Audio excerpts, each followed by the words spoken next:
अलग अलग दोस्तों, अमेरिका में रिपब्लिकन डेमोक्रेसी है, इंग्लैंड जाए, भूटान जाए, हम हो के वहां से आए हैं, वहां मोनार्की डेमोक्रेसी है।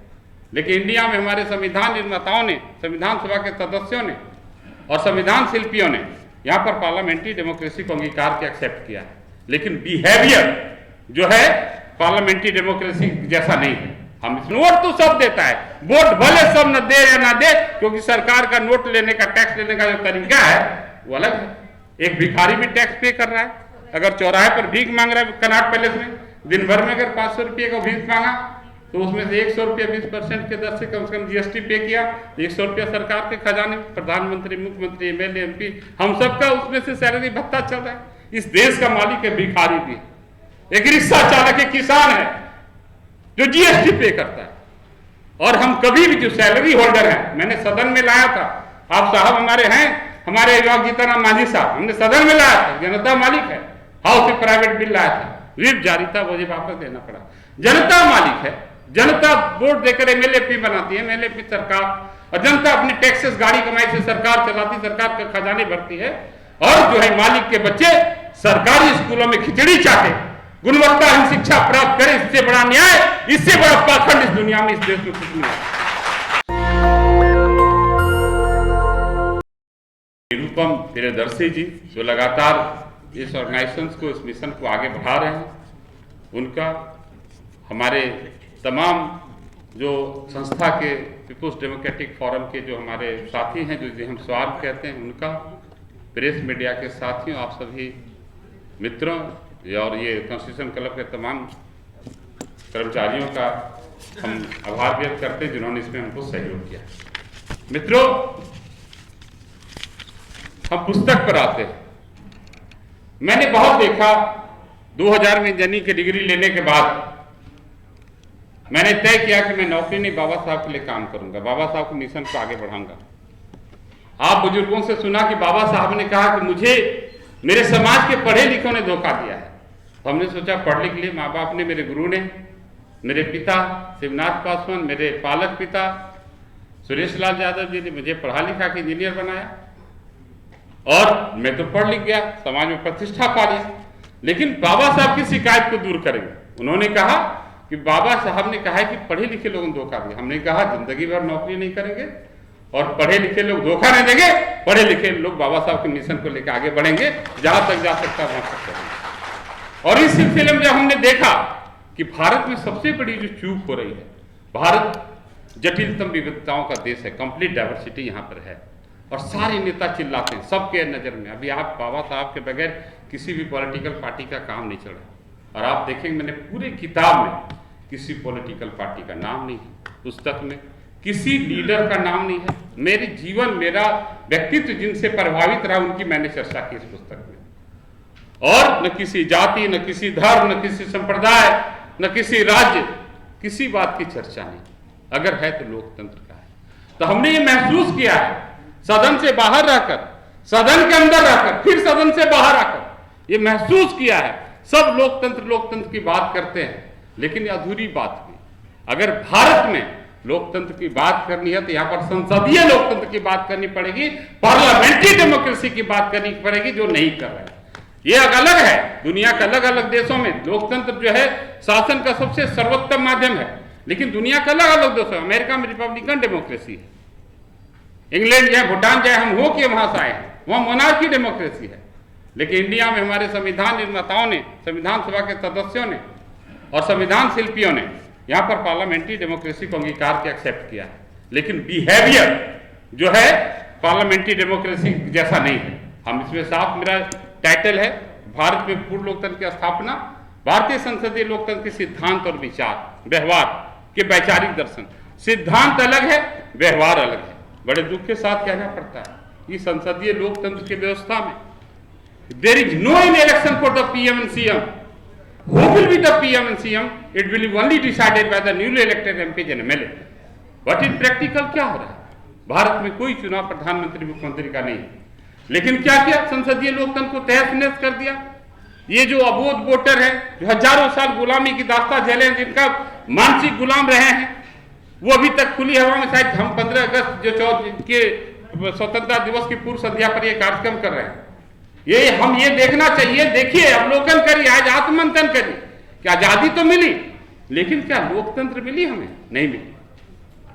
आज यहां पर संसदीय लोकतंत्र है, यहां के वोटरों को अधिकार है कि हम अपना जनप्रतिनिधि अच्छा चुन लें, हम अच्छा एमएलए चुने, अच्छा एमपी चुने।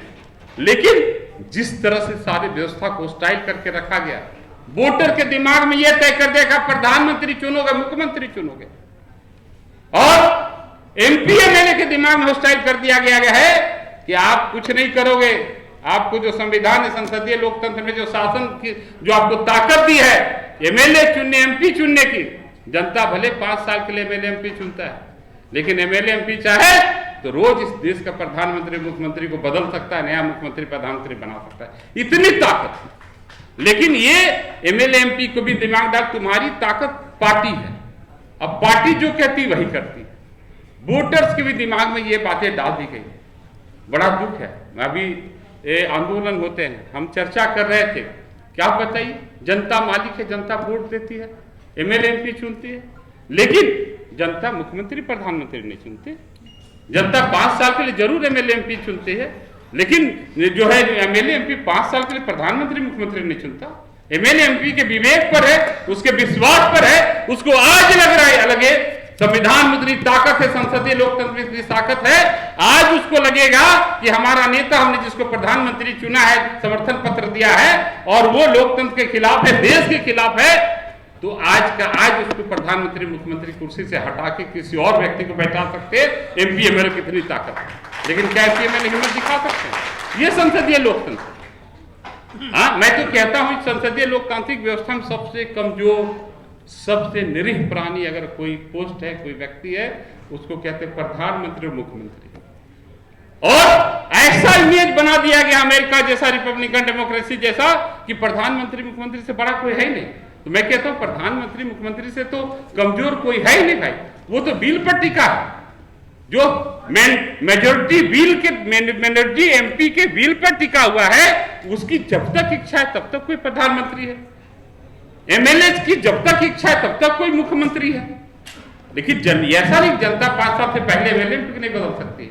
तो हम समझते हैं कि ये हमको संवाद इस पर करना पड़ेगा, ये हमको बताना पड़ेगा। और एक चीज बड़ी बात है कि आज हमको जनमानस, आज इस अभियान का शुभारंभ हो रहा है, ये यहां से चलकर मैंने गांव टोले मोहल्ले तक जाएगी, चौपाल होगा पूरे देश में, चौपाल पर हम जाकर बात करेंगे। बात यहां से निकली है, दूर तलक जाएगी, ये गांव तलक जाएगी, और चौपाल पर हम चर्चा करेंगे कि आप इस देश के वोटर्स का एक ही राइट है, आपको ये कोई तय करने वाले नहीं है कि इस देश का प्रधानमंत्री मुख्यमंत्री कौन होगा। आप तय करिए कि आपका जनप्रतिनिधि, आपका एमएलए एमपी कौन होगा, जो आपकी बात को सदन में रख सके, और अगर आपकी बात आपके समाज के हित में काम न करे, आप उसको वहां से कुर्सी से हटा सकते। ये देखना मित्रों, आप छोटी सी कल्पना करिए, आज के युग में देश बदल रहा है, 21वीं सदी में आ गए, अनुशक्ति सिंह जैसी महिला खड़ी है हिमालय की तरफ। आप सोचिए, हम जब एक बेटी बहन की शादी करते हैं, तो हम समधी को नहीं देखते, खानदान को नहीं देखते, हम वर को देखते, लड़का को देखते, लड़का कैंडिडेट कैसा है। लेकिन एक लोकसभा, एक विधानसभा में लाखों लाख परिवार का, लाखों लाख लोगों का जिंदगी का सवाल है, शिक्षा का सवाल है, स्वास्थ्य का सवाल है, सुरक्षा का सवाल है, विधि व्यवस्था का सवाल है, उन्नति और तरक्की का सवाल है। तो हम क्यों नहीं कैंडिडेट देखते हैं? क्यों नहीं देखते किस पार्टी ने अच्छा कैंडिडेट दिया है? हम कैंडिडेट देखो, अच्छा कैंडिडेट का चयन क्यों नहीं करते हैं? तो हमको ये देखना पड़ेगा, जिस दिन हमारी प्रवृत्ति हो जाएगी, जिस दिन यहाँ के वोटर, यहाँ की जनता पार्टी के नेता, पार्टी के समधी और पार्टी के खानदान को छोड़ करके पार्टी के वर्ग को, जो कैंडिडेट को देखकर वोट देना वोट देना शुरू कर देगी, उस दिन पार्टी की भी चरित्र बदलेगी, और पार्टियों में पढ़े लिखे अच्छे से अच्छे कैंडिडेट को मैदान में उतारने की होड़ पैदा होगी, उस दिन पैदा होगी। पार्टी पॉलिटिकल पार्टियों का क्या काम है? पॉलिटिकल पार्टियों का तो प्राण उसके वोट में बसती है। वोट जैसे भी मिल जाए, अगर जिस दिन हमारी जनता ये आवाज उठा ले, अगर कोई अपराधी आता है, कोई पढ़ा लिखा नहीं, कोई जाहिल गंवार आता है और लोकतंत्र से खिलवाड़ करता है, हम उसको वोट नहीं देंगे, चाहे किसी पार्टी का हो, तो हम समझते सभी पार्टियों में वोट लग जाएगी, अच्छा से अच्छा कैंडिडेट देने, क्योंकि उनको हर हालत में सत्ता चाहिए, हर हालत में कुर्सी, उनका प्राण कुर्सी में है, कुर्सी वोट में है, कुर्सी आपके पास है। इसलिए अपने हमको इस चरित्र को बदलना पड़े। संसदीय लोकतंत्र में जनता मालिक है और हम समझते जनता वोट देती है, जनता नोट भी देती है। जनता ही के नोट से जो सरकार के खजाने भरे जाते हैं, सारे टैक्सेस, डायरेक्ट और indirect taxes, income tax, GST से सरकार के खजाने भरे जाते हैं। सरकार वोट भी देती, नोट भी देती है। हम जब विधायक थे, कुछ लोग बोलते थे अपने दल के नहीं है, अरे भाई हो सकता है हमारे दल का है, नहीं हमको वोट नहीं दिया होगा, नोट तो दे ही रहा है ना, जीएसटी पे कर रहा है, इनकम टैक्स दे रहा है, तो इसका नोट तो हम लोग खा रहे हैं, हमको सैलरी मिल रहा है, भत्ता मिल रहा है, विकास कार्य हो रहा है, सब नोट तो सब देता है, वोट भले सब न दे या ना दे, क्योंकि सरकार का नोट लेने का, टैक्स लेने का जो तरीका है वो अलग है। एक भिखारी भी टैक्स पे कर रहा है, अगर चौराहे पर भीख मांग रहा है कनॉट पैलेस में, दिन भर में अगर 500 रुपये का भीख मांगा तो उसमें से 100 रुपया 20% के दर से कम जीएसटी पे किया, 100 रुपया सरकार के खजाने, प्रधानमंत्री, मुख्यमंत्री, एमएलए, एमपी, हम सबका उसमें से सैलरी भत्ता चल रहा है। इस देश का मालिक है भिखारी भी, एक रिक्शा चालक है, किसान है जो जीएसटी पे करता है। और हम कभी भी जो सैलरी होल्डर है, मैंने सदन में लाया था, आप साहब हमारे हैं, हमारे युवक जीताराम मांझी साहब, हमने सदन में लाया था, जनता मालिक है, हाउस से प्राइवेट बिल लाया था, रिप जारी था, मुझे वापस देना पड़ा। जनता मालिक है, जनता वोट देकर एमएलए बनाती है, एमएलए सरकार, और जनता अपनी टैक्सेस, गाड़ी कमाई से सरकार चलाती, सरकार के खजाने भरती है। और जो है मालिक के बच्चे सरकारी स्कूलों में खिचड़ी चाटे, गुणवत्ताहीन शिक्षा प्राप्त करें, इससे बड़ा न्याय, इससे बड़ा पाखंड इस दुनिया में, इस देश में कुछ नहीं है। जो जनता मालिक है वो सुविधा विहीन सरकारी अस्पतालों में स्वास्थ्य, मैंने जो है कि दम तोड़ा, छोटी छोटी बीमारियों में काल के गाल समा रहे हैं, जो कि जो हम जो नौकर हैं, एमएलए, एमपी, मिनिस्टर हैं, आईएएस हैं, आईपीएस हैं, अधिकारी, कर्मचारी हैं, जनता के पैसे से हम लोग सैलरी लेते हैं। जो सैलरी ले लिया भाई तो मालिक कैसे हो गया? तो सेवक है, नौकर है, सैलरी होल्डर मालिक कैसे हो सकता है? अगर इतना ही लगता है कि आप मालिक हैं तो सैलरी लेना बंद करिए, सैलरी देना शुरू कर दिए जनता, तो समझिए मालिक है तो सैलरी। लेकिन जो हम जो जनता है, जो सरकार बनाती, देश चलाती अपनी गाड़ी कमाई टैक्सेस से, हाँ, और वो सरकारी अस्पतालों में इलाज करा रहे, मर रहे, और हम नौकरों का क्या हाल है भाई? सुपर स्पेशलिस्ट अस्पताल में अपने मेडिकल भत्ता से इलाज कराते हैं, दीर्घायु हो रहा है, विलासितापूर्ण जीवन जीते हैं, अपनी अंगों को खराब कर देते हैं, किडनी, लिवर, और उसका प्रत्यारोपण, ट्रांसप्लांट करा करके ऑपरेशन करा कर दीर्घायु। इससे बड़ा पाखंड, इससे बड़ा न्याय क्या हो सकता है? तो हमने कहा था कि एक बिल ले आइए कि जितने भी सरकारी वेतनभोगी हैं, जो सरकार के खजाने से सैलरी लेते हैं, एक इस देश में कठोर कानून बने कि भाई जितने भी सरकारी वेतनभोगी हैं वो लीगली बॉन्डेड होंगे अपने बच्चों को सरकारी शैक्षणिक संस्थान में पढ़ाने के लिए, और अपना और अपने परिवार का सरकारी अस्पतालों में इलाज कराने के लिए। रातों रात सरकारी स्कूल और अस्पताल ठीक हो जाएगी, दुरुस्त हो जाएगी, सब सही होगा। तो मित्रों, इसीलिए हमारा इस लोकतंत्र में कि सरकार जनता मालिक है, और सरकार में बैठे तमाम नेता, अधिकारी, कर्मचारी जनता के सेवक हैं, और लोकतंत्र हमारा उन्नति का मार्ग है, समाज, संविधान हमारा सुरक्षा कवच है।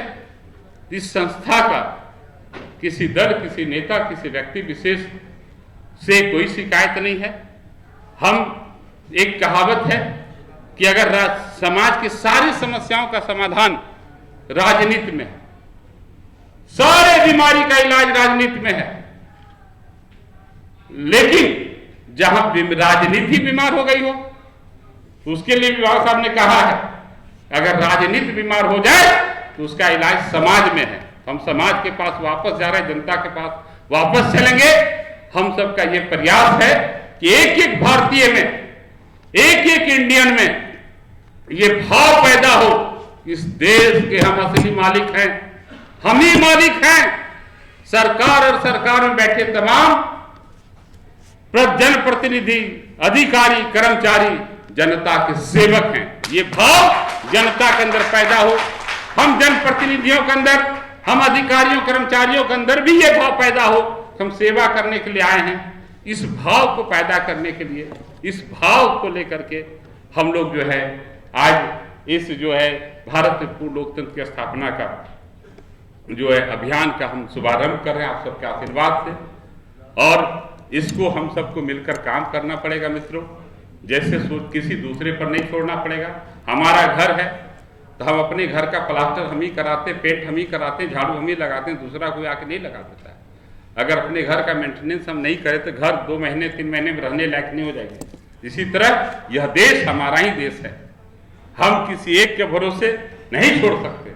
अगर काम करने के लिए निकले हैं डॉक्टर संजय पासवान, जीताराम मांझी, डॉक्टर अनिल जय हिंद, राजेंद्र पाल गौतम, तो हमको भी इनके साथ झाड़ू उठा करके ये राजनीति की गंदगी को इस देश की तरक्की और प्रगति की गंदगी को साफ करने में हमको भी आगे आना पड़ेगा, क्योंकि यह घर जितना इनका है उतना हम सबका भी, हम सबकी जिम्मेदारी है। इसलिए हम पुनः दोहराते हैं और स्मरण करते हैं, और हमारी विस्तृत बातें किताब से आएगी। इस पुस्तक की और 4 सीरीज आनी है, 2028 तक में 5 आनी है। भारत में लोकतंत्र की स्थापना की 4 और सीरीज आनी है। इस पुस्तक को ध्यान से पढ़ेंगे और हमारा मार्गदर्शन करेंगे।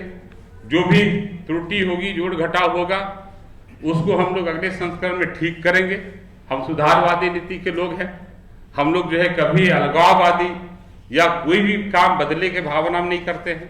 हम जानते हैं कि हमको सुपर पावर बनना है। अगर हमको बचना है, बहुत मुश्किल से यह देश सांस लेने के लिए खड़ा हुआ है, तो हमको इंटरनल एमिनिटीज, आंतरिक कलह को सबसे पहले खत्म करना पड़ेगा। ये जो अगड़ा का, पिछड़ा का, हिंदू का, मुस्लिम का, बिहारी का, पंजाबी का, गुजराती का, दलित का, महादलित का, इन सब भाव को खत्म करना पड़ेगा। हमारे अंदर एक ही भाव लाना पड़ेगा, हमारी पहचान। आज तो लोग बोलते हैं, बड़ी बड़ी बात करते हैं, कहते हैं कि भाई व्यक्ति की बात मत करो, व्यक्ति से बड़ा दल, व्यक्ति से बड़ा समाज, और समाज से बड़ा देश, समाज से बड़ा राष्ट्र। लेकिन राष्ट्र का भाव कुछ और हो जाता है। बात तो समाज की ओर ले जाते, देश की ओर, लेकिन अंत में लोगों को भटका देते संप्रदाय की ओर, सांप्रदायिकता की ओर भटकते हैं। तो हम सबको ये भाव पैदा करके कि हम भारतीय हैं और लोकतंत्र हमारा उन्नति का मार्ग है, संविधान हमारा सुरक्षा कवच है, जनता मालिक है, सरकार और सरकार में बैठे तमाम जनप्रतिनिधि, अधिकारी, कर्मचारी जनता के सेवक हैं, मालिक नहीं है। इस भाव को हम आगे बढ़ाएंगे। अगली बैठक में हम लगातार मिलते रहेंगे। यहाँ से प्रारंभ हुई है, पता चलेगा कि कभी आपके राज्य में जाएंगे, आपके जिले में जाएंगे, आपके प्रखंड में जाएंगे, आपके गांव में जाएंगे। ये यात्रा आज से प्रारंभ हुई है। एक किताब आज प्रकाशित हुई, लेकिन ये यात्रा जो अभियान आज से प्रारंभ हुआ है, और यह अभियान मेरे जीवन के अंतिम सांस तक चलेगा, क्योंकि मुझे बाबा साहब से चैलेंज है कि पढ़े लिखे। नेशनल दस्तक की आपसे गुजारिश है कि अगर इसको बचाना चाहते हैं तो नेशनल दस्तक को सब्सक्राइब करने के लिए रेड कलर के सब्सक्राइब बटन को दबाएं, फिर बेल आइकन की घंटी दबाएं। नेशनल दस्तक को बचाने के लिए बहुत जरूरी है कि हर खबर को शेयर करें, लाइक करें, कमेंट जरूर करें।